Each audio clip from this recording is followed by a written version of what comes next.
All right, so it's my pleasure to introduce Alycia Weinberger from the Carnegie Institute Department of Terrestrial Magnetism. Alycia was an undergrad at UPenn, and she then went to Caltech to do her graduate work with Gary Neugebauer in the Infrared Army. Her thesis was actually on Seyfert galaxies.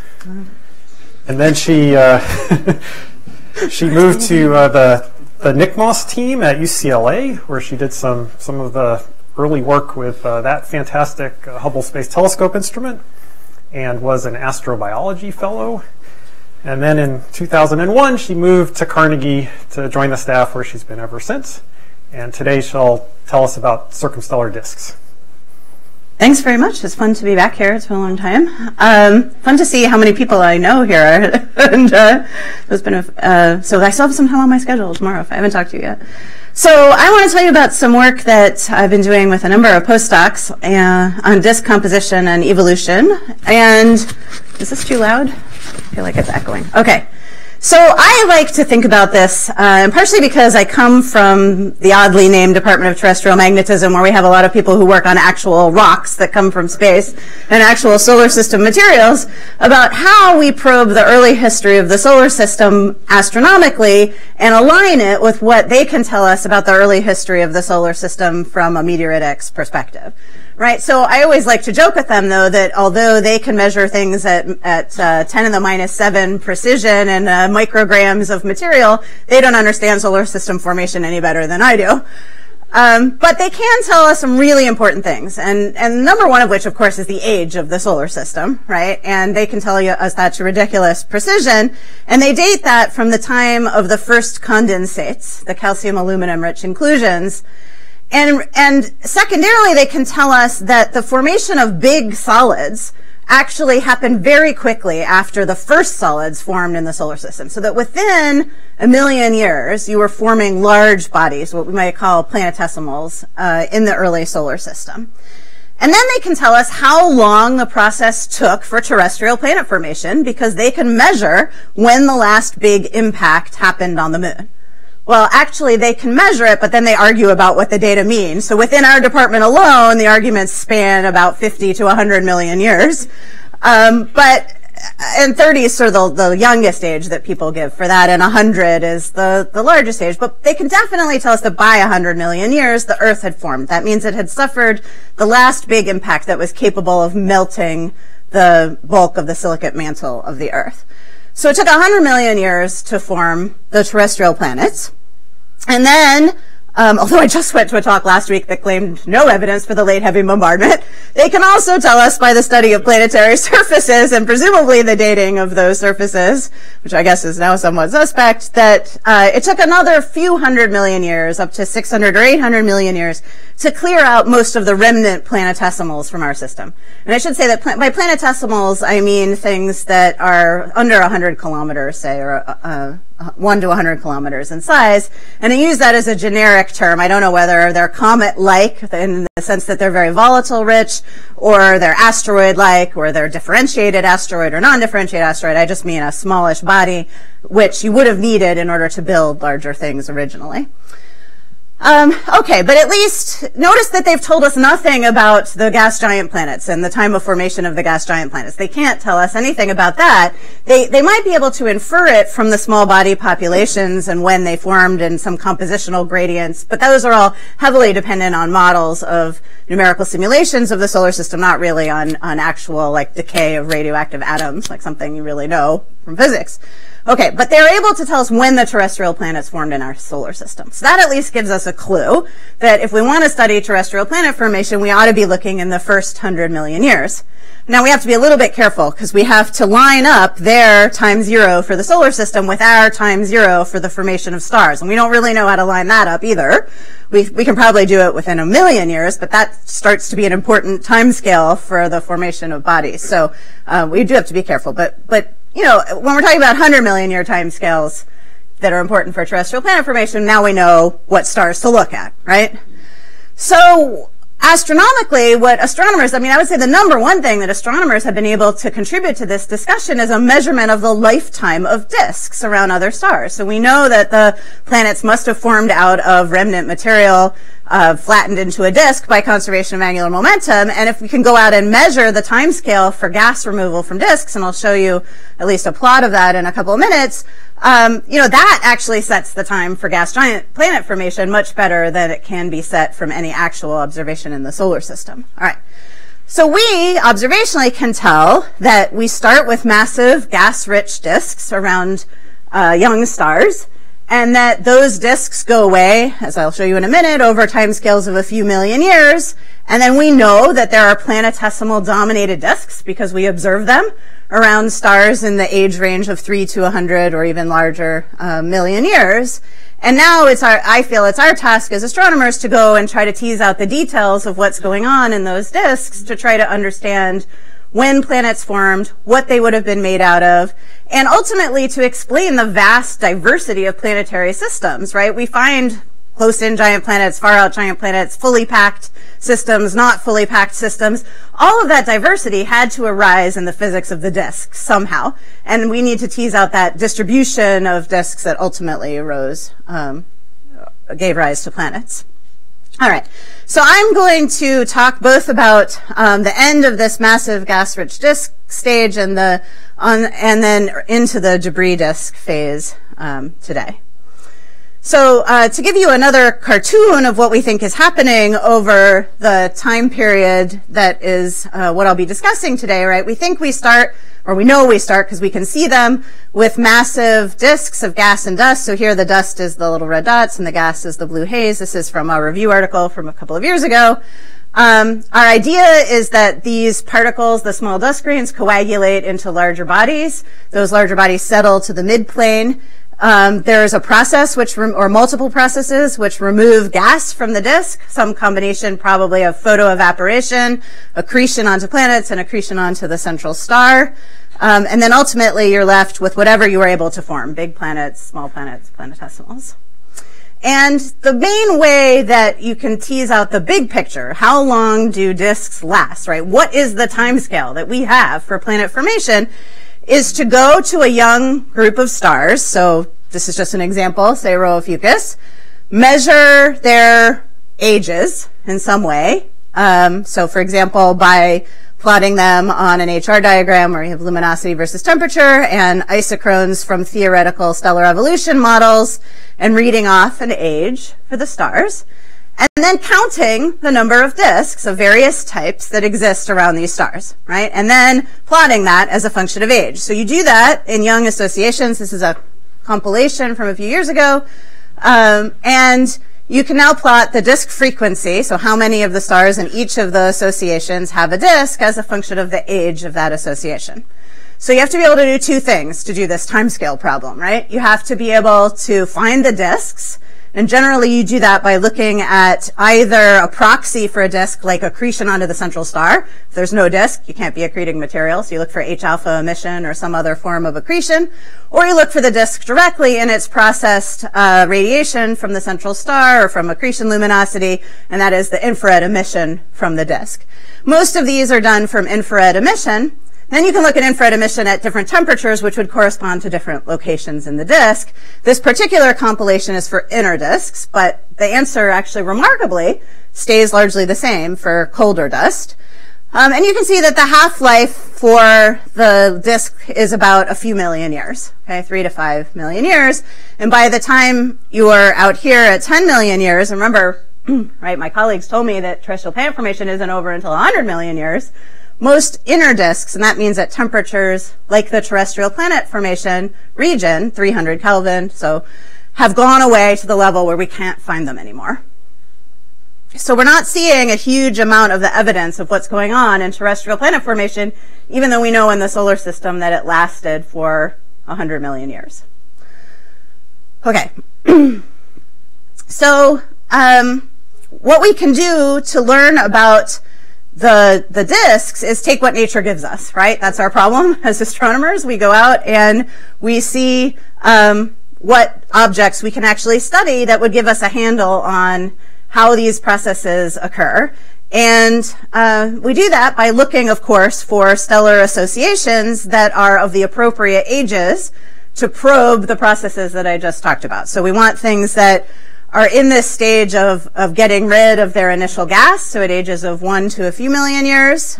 So for example, so these, you'll notice, are all southern hemisphere associations, if those jump out at you, and that's because, of course, the telescopes that I most use are in the southern hemisphere.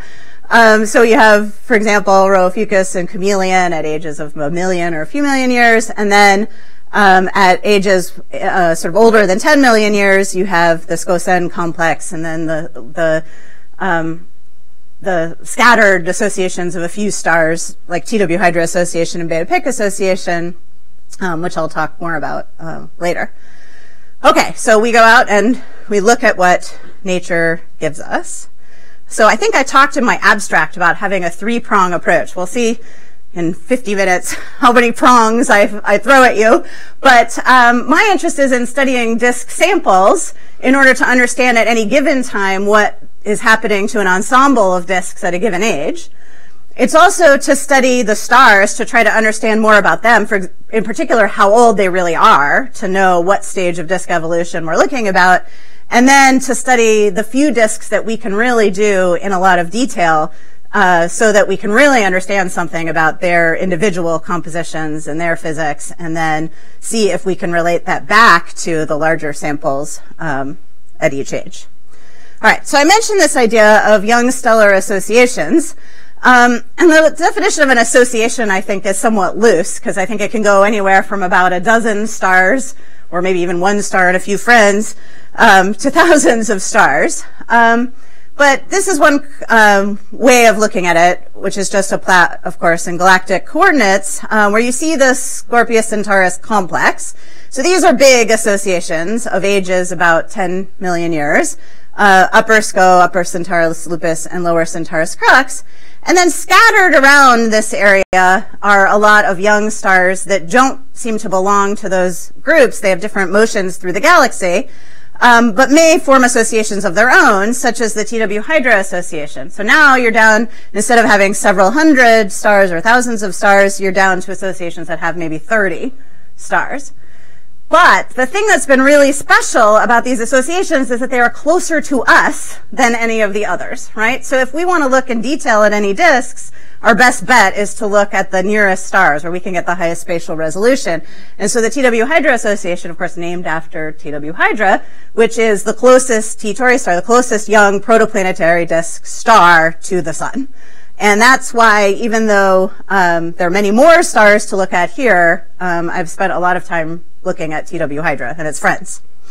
So let's talk some more about the TW Hydra association. It's at this really important age where it is spanning the disappearance of the gas-rich protoplanetary disks capable of making gas giant planets to the planetesimal-rich debris disks that are either in the last stages of terrestrial planet formation or just done with their planet formation altogether.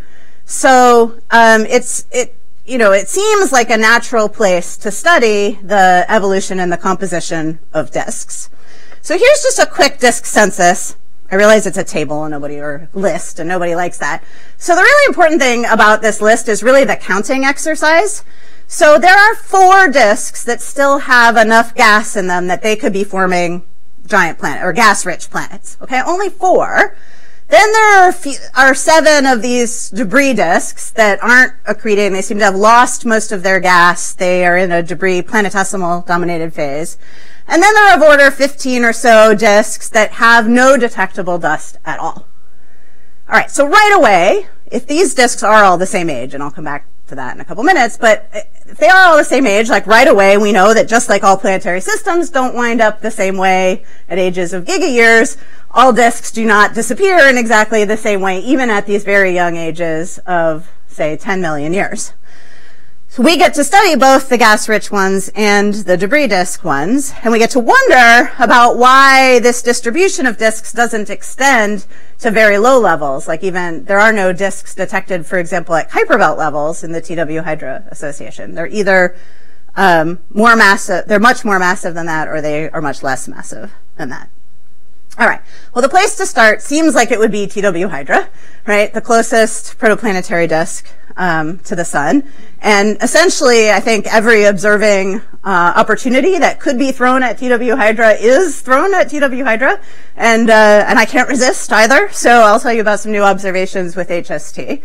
So this is just to show you its spectral energy distribution, which is, of course, how it was known to have a disk originally, is that the stellar flux is very low compared to what is observed in the mid-infrared to far infrared. And so you have this very large infrared excess persisting all the way out to centimeter wavelengths. And that's led, if you integrate under here, you get an estimate of the mass of the disk. And that mass seems to be very high. Certainly large enough to form gas giant planets, but there is an inner hole in the disk, right? There's a lack of near-infrared emission that would signal dust at very hot temperatures. A little bit is leaking through. The disk is accreting, but there's actually an inner hole that's already been cleared. So one interesting question is, how do you maintain the very small grains that exist in this disk, the very large grains, and the inner hole, right, all at once? And is that because planet formation has only just progressed so far in TW Hydra, and we've just caught it right on the cusp as it's forming its planets and it's getting rid of its disk? I mean, of course, the alternative isn't very appealing, which is that TW Hydra is just the one that managed not to form planets, and so it's still sitting around there as a disk, right? We tend to think of it as we're catching it right on the cusp. And I'll show you some evidence in a minute for why I think that is actually true. So there are people here who have done lots of observations of the long wavelength emission from the disk, Dave, Sean, others, and I'm not going to talk about those today.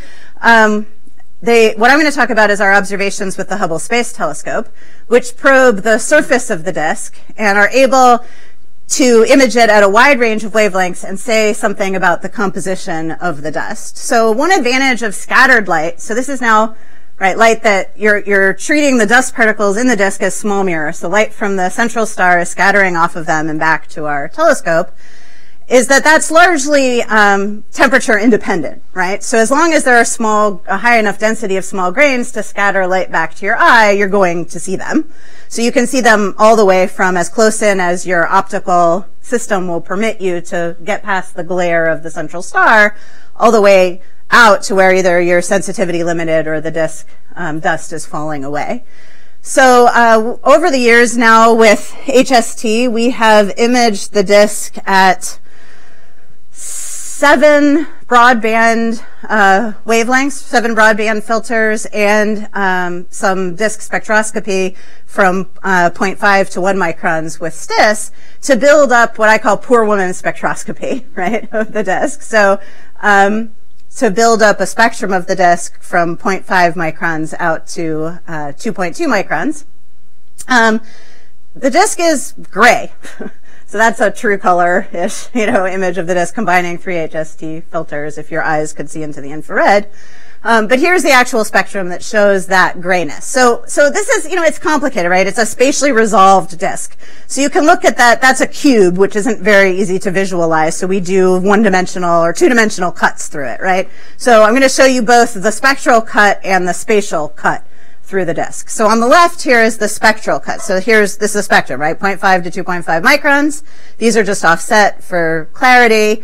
But the spatial part is represented in the different colored lines. So about as close as we can get with high signal to noise is actually 60 astronomical units. That's important to keep in mind. We're really looking at the outer disk.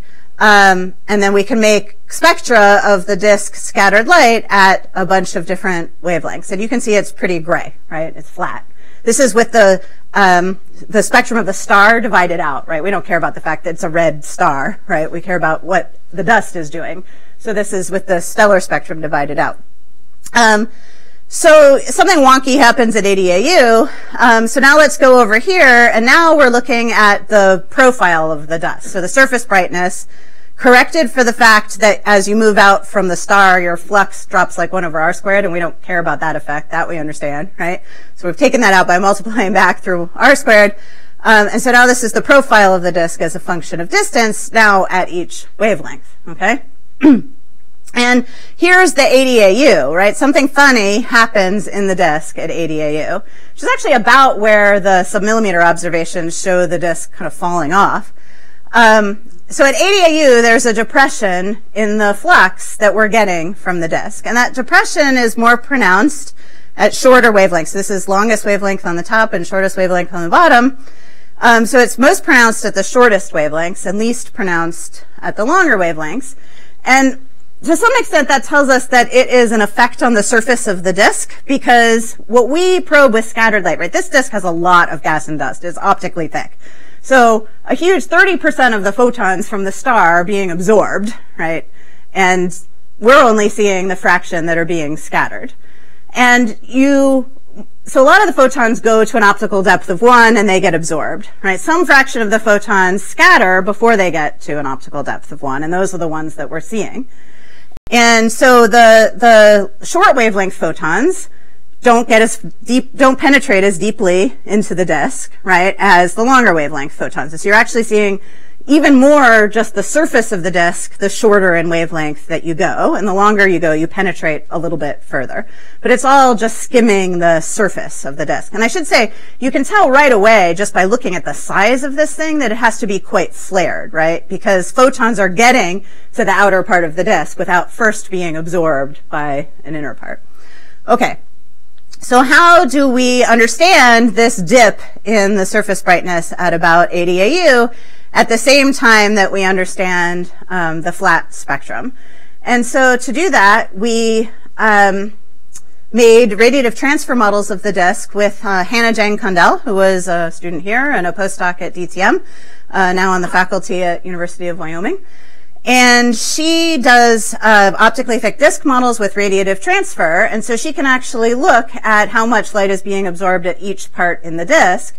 And we have a lot of constraints now on that disk model. We have the spectrum, we have the scattered light, and then we also have that spectral energy distribution and the resolved submillimeter images.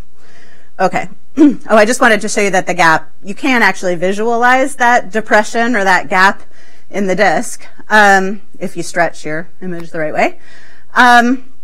So her models show that to open a gap of that depth and width, you need about a 3 to 20 Earth mass object to be circling in there. And that is really the best hypothesis that we could arrive at for how to generate that gap in the disk. So it's too far out to be generated as the photoevaporation distance. There's nothing special about ADAU that there's, and the really important point is there's nothing special compositionally about that point. Like, it looks a little funny here, but there's no water ice absorption feature, or there's no compositional feature that would cause you to have a depression in your surface brightness. So that was the value of combining the spectral information with the disk model surface height information. So you really seem to have to remove material at that location in the disk, and you do that by having a planet which isn't massive enough to open a full gap in the disk. It's got to be low enough mass that material can kind of constantly try to fill it in. And that would be something, it depends on what you assume about the viscosity of the disk, but it'd be something in the neighborhood of 10 Earth masses. So TW Hydra really does seem to be poised at this really special time where it's getting rid of its gas. It has an inner hole. I've talked about that, but that could be generated by planets or something else. And it has this, it does really look like it's in the throes of planet formation. We have evidence for a planet starting to form out at ADAU, except for the real puzzle about why should something form at ADAU, right? What's special about that location in the disk? I mean, if the time scale is proportional to the orbital period, you'd kind of think it would form further in first, and there's still a massive disk sitting interior to that point. All right. So this, among other things, the puzzle of how poised is TW Hydra at this special time got me more interested in the ages of the TW Hydra stars and trying to figure out whether TW Hydra is special amongst its peer group of other so-called TW Hydra Association stars, or whether it really is representative of their age. And so canonically, the age of the TW Hydra Association stars is taken to be 10 million years. And it's on the basis of, again, plotting the stars on theoretical isochrones and measuring their luminosities and temperatures and reading off an average age. So this is problematic in a few ways. First of all, there were only a few stars, out of the 30-ish stars that have been called TWA Hydra Association members, Hipparcos only measured 4 of them. So their distances aren't really known, and therefore their luminosities are not truly known. And as you'll see, there's an issue with the effective temperatures in a minute as well. So to 0th order, we said, why don't we just go get the distances to the rest of the TWA Hydra Association members and see, first of all, whether they're consistent with this age as inferred from the HR diagram, and second of all, to look to see if there's a expansion age for the association. So if all of those stars were much more closely located at some point in the past, you'd say that was the time of formation, and that would be a track in a model independent way of getting the ages.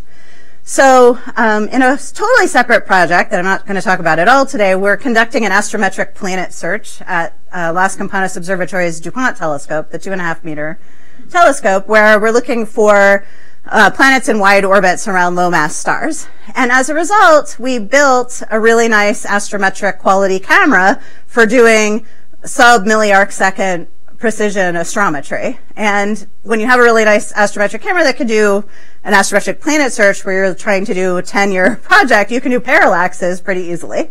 And so even though I never thought I would be doing something as traditional as parallaxes, here I am.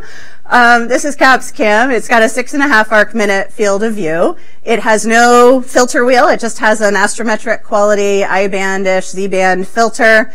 And what's really special about it is that it's a Hawaii 2RG in the visible, so you address every pixel, and you can have an arbitrarily locatable and readoutable and resizable guide window, so-called guide window, right, because they were thinking about guiding. Subarray, I think, is a better term for it.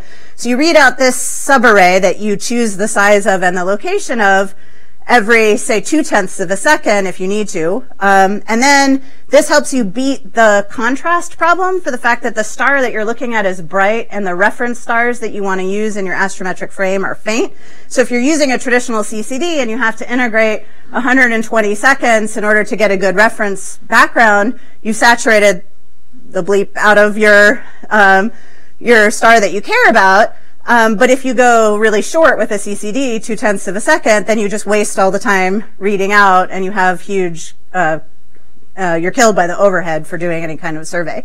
So the advantage of this is you can read out this guide window as many times as you like, at whatever time cadence you care about, so as not to saturate the star, and then you just let the rest of the field integrate as long as you like on the background field. So that's what this is showing, individual readouts of the central frame while you integrate. All right, so I went ahead and measured the parallaxes and proper motions of 14 other TWA Hydra Association stars. This is an example of the data. We actually get, the position, proper motion, and if it's significant, parallax of every star in our field. That's 6.5 arc minutes, it's the full field. The proper motion vectors are magnified, though, by a factor of, 1,000, 10,000, something like that, just so you can see them. Yeah, this is about 50 milliarc seconds a year, just to give you a scale. So then, if you plot the, this is like Astro 101, right? You plot except that you have to appreciate the error bars, right? The RA versus the time, you see the proper motion, and of course the sinusoidal parallax. All right. So then you can look at the real space motion of individual stars. So these are all of the stars for which parallaxes exist at the time of this paper, which was last year, and now there are a few more actually from another group that's been doing ground-based parallaxes, over the last 15 million years. So you start as a black point. This is the present location of all the TWA Hydra Association stars in the galaxy, and as distance from the sun, and now each of these time steps is 1 million years, so this is just distance is velocity times time, right? And you can look to see if there's a waste in this distribution, right? If there's a time in the past when all of these stars were substantially closer together than they are today, and that would hopefully be the time of formation of these stars. And you can see there isn't, right? So So I concluded that there was no evidence for convergence of these stars to a single point back in time within the reasonable ages of the stars set by the HR diagrams.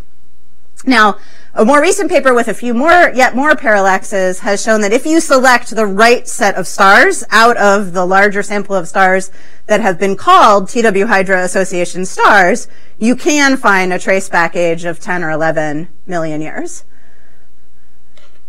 So one reason, actually I want to skip ahead just to show you, one reason that I wasn't really surprised that there was no convergence is that, and you can probably see this in the 3D plot, but it's easier to see here, these TW Hydra Association stars are distributed in this kind of long filamentary-like structure in galactic coordinates. And so, you know, so then if they have roughly parallel vectors back in time, right, there's just a whole filament moving in some big parallel direction. It's not like it never comes back to a clump. Okay. So you can, of course, then go and put the stars on an HR diagram now knowing their luminosities from the parallaxes and try to read off their individual ages. And the puzzling thing still remains that at any given effective temperature, you still see a wide range of luminosities. And so it doesn't look like they all have the same age.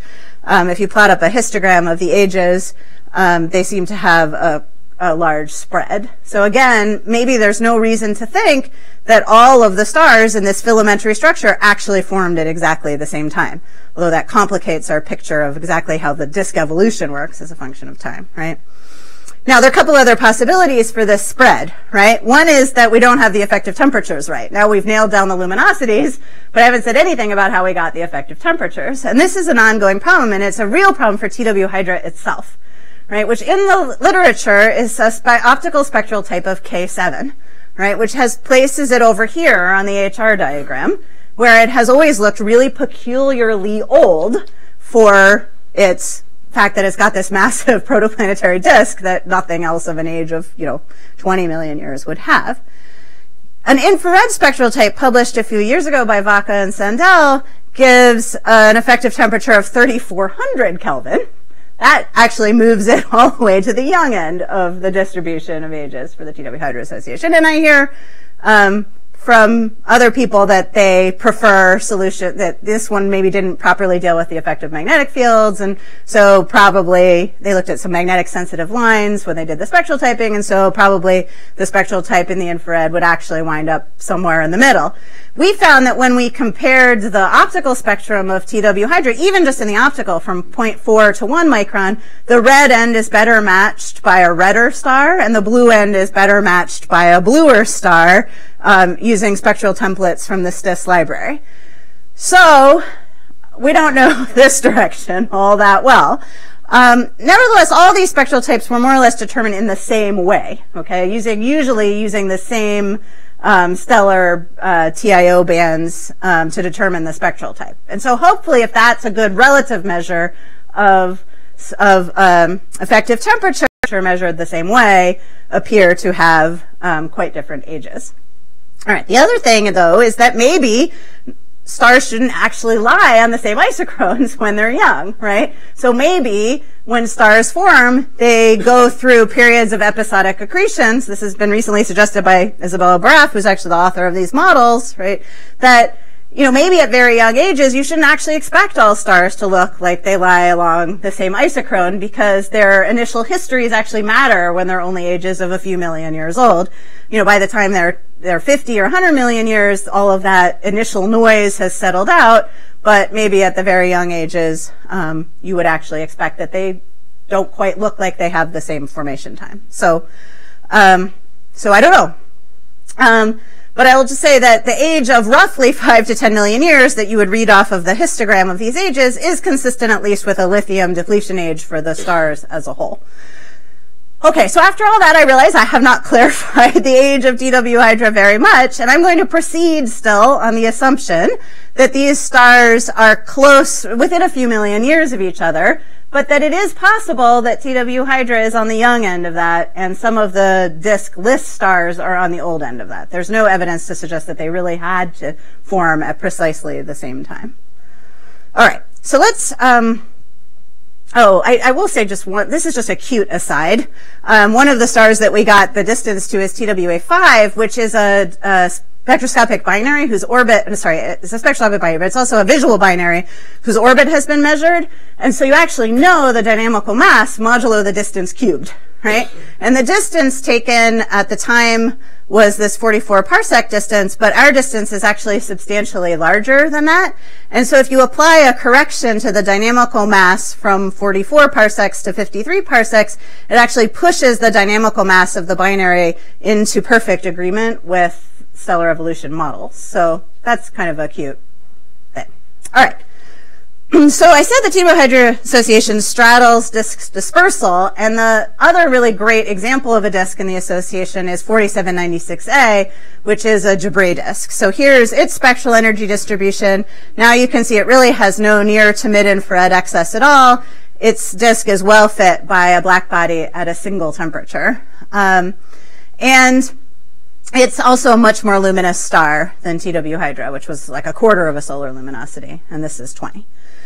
So its disk has also had just about every imaging instrument thrown at it. So these are the somewhat older images in the mid-infrared from Keck, showing that the mid-infrared emitting grains are coming from the same ring that the near-infrared scattering grains are coming from.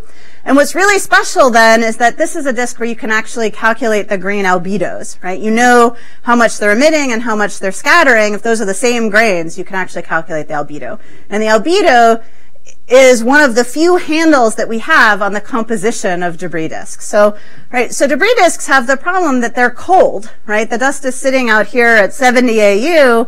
It's, you know, a temperature of 70 Kelvin, as I just showed you. It doesn't have any emission features. It doesn't have any solid state emission features. It doesn't have any detected gas lines from the disk. There's almost nothing we can say about the composition of this dust unless we measure its albedo, its scattering properties, and compared to its emission properties. That's a function both of the size of the grains, the porosity of the grains, the composition of the grains, etc. So a lot of work has been done on the disk structure, which I'm not really going to talk about right now. I mean, except maybe to say, just because it's cute, that, you know, one end of the disk is brighter than the other, and that's been attributed to some sort of shepherding. In this case, you don't need a planet to do that. There's a stellar companion that might be responsible for that. And, you know, it has a bunch of interesting kind of warps and eccentricity and so forth that eventually we have to tease out whether that's due to dynamical perturbation or what. What I want to talk about is the composition. And so for that, again, we went to HST and imaged it at all the filters we could and got now a color image that isn't gray. Okay, it's purple. I don't know. It's red. Actually, where you see it blue, that's because the bluest wavelength observations are the only ones we had that got so close to the star. And so out here where we have all three colors that went into the image, you can see it looks red. All right. Now we combine that with the infrared emission, and we can look at the albedo of the grains. All right, well, what makes a grain red? All right, so here are some simple scattering calculations using me theory for different grains. So first of all, obviously you know, right, if you have a small enough grain, so here's a 0.1 micron size grain, you're in the Rayleigh scattering regime if you're measuring at wavelengths out much longer than that. And so the disks look blue, right? They don't look red. As I showed you before, if you have a bunch of normal silicates, like in the case of TW Hydra, the disk looks gray. Right? So you have a bunch of astronomical silicates of bigger than the size of the wavelength you're looking at, your disk looks gray. So you have to have something that makes your disk look red, right? It can be composition or it can be grain structure and scattering properties, but it has to be something other than a compact spherical grain of a given size. One thing that can make something look red is the same thing that makes outer solar system bodies look red, and that is either some kind of space weathering or some sort of carbonaceous component to the dust grains. Those both make things red. And then, of course, you can have features, right? So these are Saturn's rings. This is a spectrum of Saturn's rings, so you see deep water ice absorptions. This red curve is really red, right, in the optical to near infrared, and has a big absorption at 3.3 microns. These are complex organics that have been used to model like Titan's spectrum. they're basically just a hodgepodge of complex organics with lots of carbon chains in them. And they predict this absorption band due to the CH stretch at 3.3 microns, which is going to become important in a minute. Okay, so early on, when we plotted the color of this object, so this is in a paper from 2008, based on those HST data that I just showed you, we said it's really red.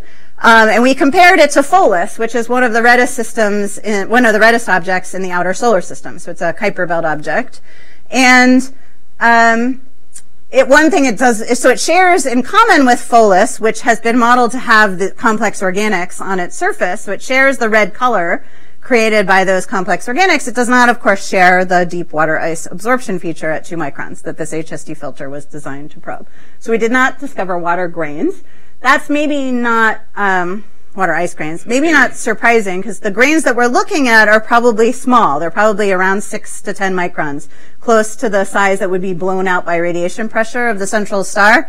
And those would have very short photodesorption times of water ice. And so even if the bodies from which they originally came were icy, that ice would probably not stick around very long. But, you know, we said that maybe this disk is organic rich in order to generate this red color, and that we could do a good job of fitting that red color with a mixture of silicates and organics. Actually, even organics alone worked really well. You can see if we added water ice, that didn't work well. It's too reflective in the blue, and it has this big absorption feature. But you could just cover silicate with these organics and do a good job of fitting this look. Okay. But we want to actually test this hypothesis. There's an alternative hypothesis that it has more to do with the grain structure, the porosity, to create that red color than it does with the actual composition of the grains.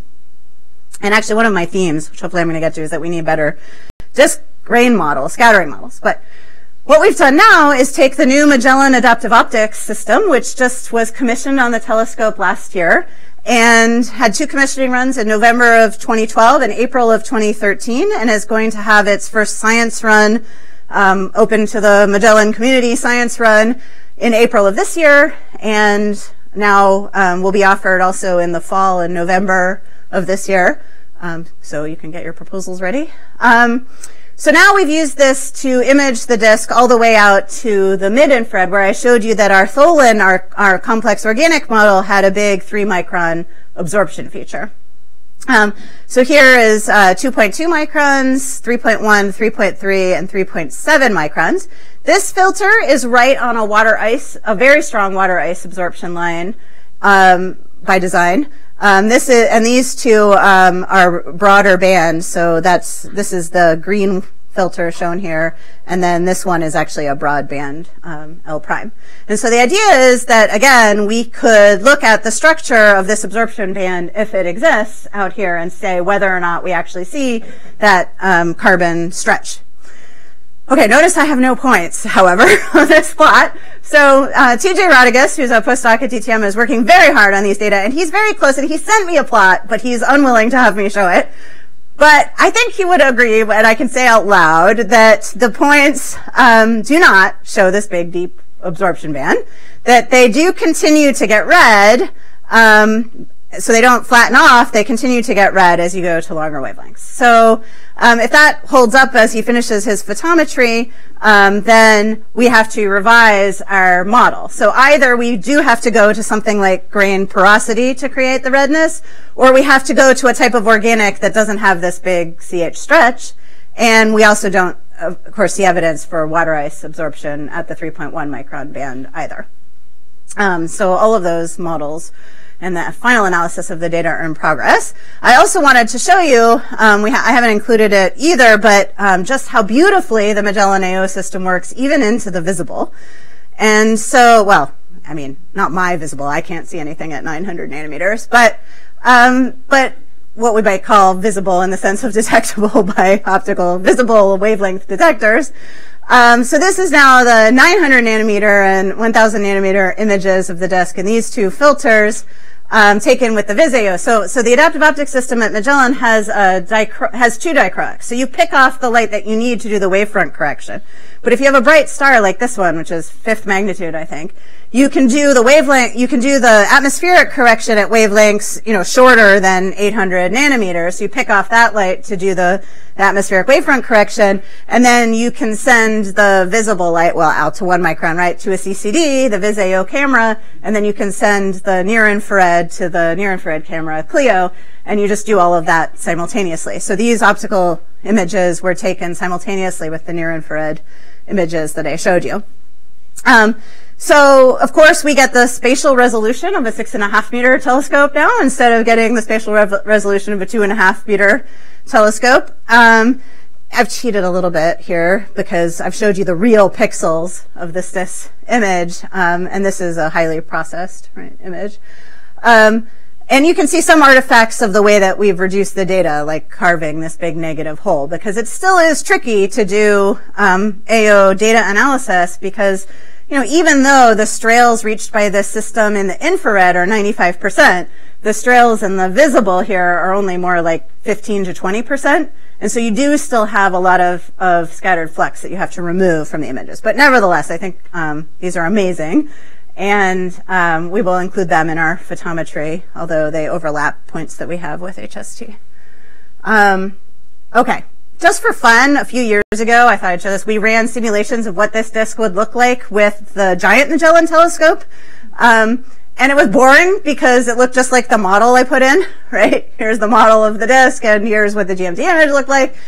So then I threw in an imaginary 1,000 Zodi inner disk just to see if we could see that, and indeed we would be able to with the giant Magellan telescope. I actually think for GMT, a really interesting thing would be to look at disks like TW Hydra, because there you now start to be able to image gaps like the one that we imaged in TW Hydra much closer in than we could actually do with HST. And so now instead of looking at planet formation out at 80 AU, you can actually look at planet formation, giant planet formation that would be taking place, in the kind of the regime of our system where giant planet formation actually took place, right? Something like 10 AU. Okay, so that was all about the TW Hydra Association stars. There were 2 of them with interesting disks. So, they coexist in very different stages of disk evolution, which means that when we plot one of those how long does it take disks to go away plots, where we've just counted the number of stars with disks at any given age, we're really hiding a lot of complexity, right? Which I guess, won't surprise anyone. All right. These young stars near the sun actually fall all over the sky. So this is a plot from Shkolnik et al. 2012 where she used a UV selection to try to find young stars, and we went and got parallaxes of them again with our camera to figure out which ones belong to these nearby young associations. And there were new members of Tucana Horologium, of Columba. There weren't any. There were 2 new members in that paper of TW Hydra Association. But you can see there are a lot of these young stars that are scattered around. And so I only want to talk briefly about one other association, which is the Beta Pictoris Association, which kind of falls all over the sky, but largely in the southern hemisphere, because these are very close to the sun. And there is a claim of a traceback age. Most of these had Hipparcos parallaxes, and so you could do that kind of galactic space motion traceback with the Hipparcos data, and there is a claim that they converge about 12 million years ago, although that's now been disputed, and lithium depletion ages for the association are getting ages about 20 million years. So it does look older than the TW Hydra Association just by the virtue of the fact that there are fewer disks, okay? So there are about, the Herschel paper on this hasn't been published yet, so I don't exactly know what they found, but roughly a third of the stars have debris disks, but there are no massive disks like the TW Hydra disk that are capable of forming gas giant planets in the Beta Pic Association. And we know from a study of Beta Pic itself and another of the Beta Pic Association members, AUMIC, that the gas also appears to have gone away simultaneously, at least in the high luminosity and the low luminosity stars, and also appears to be gone even at trace levels by the ages of the Beta Pic Association. So I won't talk about that. So I want to talk about one other member of the association with a bright debris disk, HD 181327. So here's its spectral energy distribution. And a new image of the disk that we made with the Hubble Space Telescope using the STIS instrument. So now this is unfiltered data. It's roughly the entire, whatever the visible CCD picks up, okay? 0.4, it's weighted to about a half a micron by virtue of the fact that it's a fairly luminous, fairly blue star. And now we wanted to ask the question, okay, this is scattered light. We're looking at the smallest particles in the disk. So we want to use this disk structure that we see to say something about whether there are planets in the disk, whether they have formed, whether they're necessary to explain the disk structure that we see. But let's be skeptics, okay? Let's look at this obviously asymmetric disk and ask how much of this could be due to effects other than the presence of a planet or a massive collision or something that caused a dust asymmetry, and how much could be due to sort of straightforward geometric and scattering effects. All right, let's consider the null hypothesis, which is there's nothing interesting even though it looks really asymmetric. All right, because we tend to want to find planets and things, right? So let's try to want not to find a planet in here. So this is all, I should say, this image and the work that I'm about to show you is in a paper that was just submitted last week, I guess, by Chris Stark to AppJ, and I think he actually did such a beautiful job. So I want to show it to you. So here is an image of the disk, and the first thing you can say is, all right, there's an inclination to this disk, right? It could be inclined to our line of sight. And that makes it look slightly elliptical rather than circular. And so just by fitting the geometry of the disk, I can understand the inclination. And I can understand whether there's an intrinsic eccentricity to the disk or whether it's actually intrinsically circular. And you do that just purely from geometry, so from fitting the geometry of the disk. Once you know that, you can correct this 1 over r squared factor, just saying that the dust further away is getting 1 over r squared less light than the dust closer. The disk is optically thin. And so you can take that effect out. Okay, so that's what he's done here. This is the effect of 1 over r squared once you take into account the true geometry of the disk as it's inclined and oriented to our line of sight. And you can remove that. So here's the illumination corrected flux. All right, we have not removed all of the asymmetry that you see in that disk, right? All right, well, the next thing is that real dust grains don't scatter isotropically, especially if they're small, right? They tend to forward scatter. And so that you would interpret the brighter side of the disk as being the forward scattering direction. Well, now you can measure, because again, you know the true geometry of the disk, you can measure the angle from the star to the dust grain to the telescope, to your eye, and so you can measure that scattering angle. And then you can actually measure an empirical scattering phase function. So just ask, as a function of angle, how much dust flux are you getting, right? And then you can remove that. And then what you get is really an optical depth, like how much dust is at each location in the disk. And I'm going to come back to this really important scattering phase function in a minute. Okay. And sorry, I should have said that this again depends on knowing, well, maybe I did say it, knowing the geometry of the disk, right? So really knowing the angles from the star to the dust to your eye. Okay. And now you can see that there's still an asymmetry in the disk, right? There's still more flux, more optical depth in one place. And this is just this rotated so that the apastron is located at a particular direction. I guess up, down. Okay.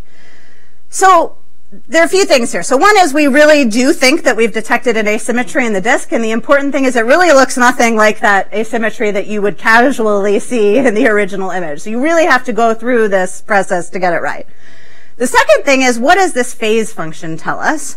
And that is interesting. So here is the flux as a function of scattering angle. So it's taking the same distance in the disk from the star and asking how much scattered flux do you get. And remember, the angles that we get just have to do with what nature gave us, right? How that disk happens to be oriented on the sky compared to us. So we only get a range of angles between about 60 degrees and 120 degrees.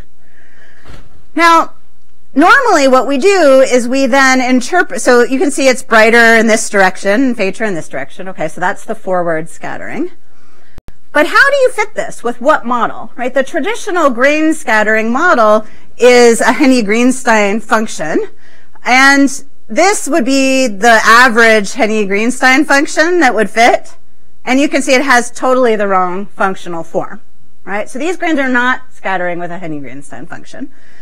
The zodiacal light is traditionally modeled, right? So that's the equivalent dust in our system, right? It's the dust in the solar system near the orbit of the Earth.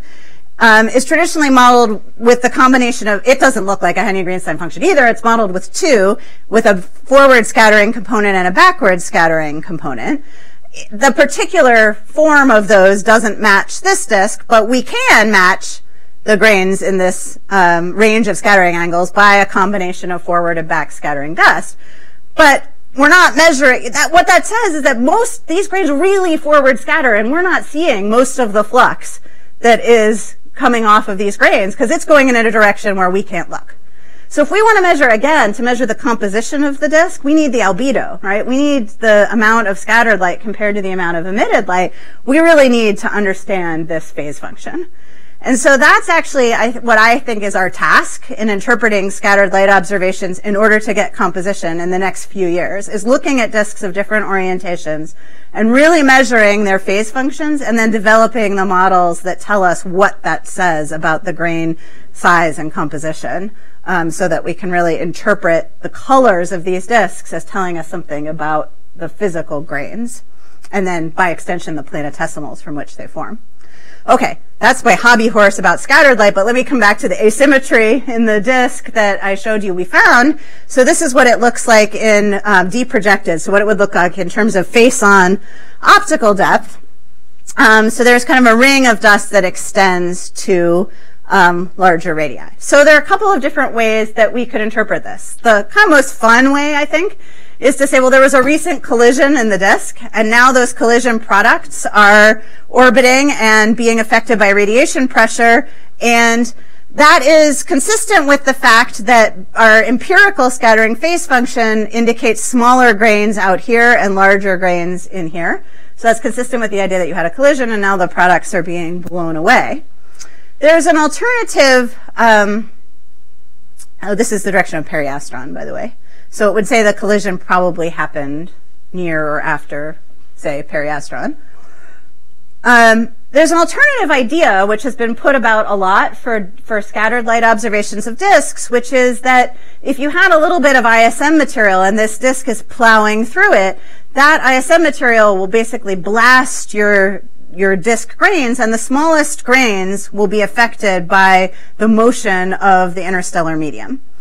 So you can make a model that looks much like this, and it's in the paper, that shows what could happen if you select just the right ISM density and velocity, but we have no evidence for, this is well inside the local bubble, there's no evidence for ISM in this particular direction, nor does the velocity that you would need for the ISM agree with the velocity that the star is moving. Now, of course, the imaginary ISM that we're invoking could be moving in just the right direction in order to produce this structure. We don't know. So, so we don't know, as a result of the scattered light, which of those hypotheses it is. And there are a whole bunch of disks that are in this, we have this conundrum for in the scattered light, where we really want to use the scattered light to understand the composition, right? Because it's the only handle we can get. But the disk structure, those small particles can get modified so easily by the ISM and radiation pressure and collisions. We really need ALMA observations of where the large grains are to tell us which of those hypotheses is correct. Because the small grains get blasted by the ISM, the large grains should just stay behind. If this is ISM, you would not expect to see this kind of distortion in the submillimeter images. Whereas if it's actual dynamics, then you would expect the large grain more to follow the small grain distribution. Okay, let me wrap up. I'm not going to talk about any of this stuff, and just say that I think we're making progress, although albeit slow, on understanding disk evolution. Right? We need to understand the ages of the stars and at any given age, what kind of processes are happening in the disk. I think that scattered light images are basically the only way we have of understanding disk composition in debris disks, and so we're going to have to pursue understanding the scattering of light to understand those disks better in order to get back at questions that are really fundamental, like what are the planetesimals made out of? You know, are they rich in organics and ices the way bodies in the outer solar system are? Are they compact objects that underwent differentiation and therefore, you know, were formed early and with large numbers of radiogenic elements? What exactly are the building blocks of exosolar planets? You know, this is a way that we can get at them, but it's going to take us a lot of work. And with that, I just want to thank a lot of people, mainly people in blue who have all been postdocs at DTM working on various aspects of this. So if they're grad students here, we have an amazing postdoc program at DTM. And also, of course, a whole bunch of different funding agencies who made this possible. Thanks.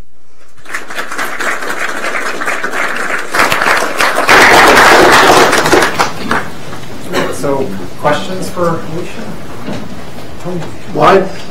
Why is it that the disk lifetime is independent of stellar mass? Yeah, that's a great question. I don't know.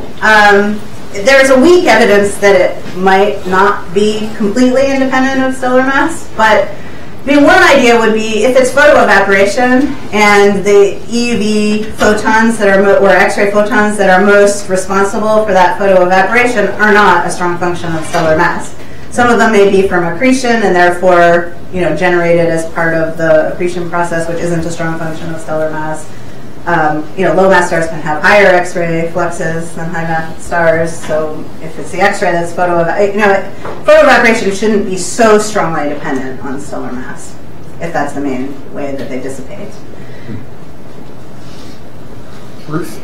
Is it clear why the TW Hydro Association is spread out in a stream? Is it supposed to be a tidal feature or something? No, the idea is that it's on the outskirts of Skosen and it's been blasted. So there was probably, my idea anyway, is that there was some filament of molecular cloud there and it was blasted by some supernovae in the Skosen region and that triggered one or more episodes of star formation and that leftover filamentary cloud that didn't quite become part of Skosen. Why do you think you'll be able to model the phase function uniquely so that you can interpret it uniquely? Why do I think so? I'm an optimist. You know, I think we have a lot of different clues to the scattering, and no one has ever put them all together. So now there are polarization measurements. There are scattering as a function of wavelength measurements. There's you know, size measurements. I think we haven't tried to put those together yet in a way to see if we can make them all consistent. We know that the grain models used for modeling the emission are not consistent with the scattered light, right? So we have to try to at least bring all of those data into concordance, and then we can see how unique the models are. I would like to first find one that actually works to explain everything. Did you check whether in the TW high filament the stars could have formed sequentially? Yeah, I mean, I would have loved to have seen that, right? That's what I was really hoping when I saw it. They don't appear to have, so I didn't say it. The size of the dots in that filamentary image was proportional to the age that I read off the HR diagram. So it seemed like the ages. Seems like the ages of the stars were all mixed up. So the larger the dot, the younger the star. I think I did it backwards here. Is that right? Where's TW Hydra itself? I think that's what I did. And so anyway, you can see that they're all mixed up.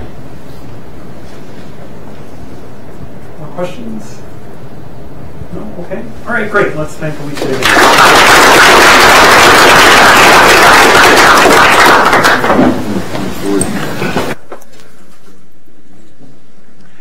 So how does the We're better than him.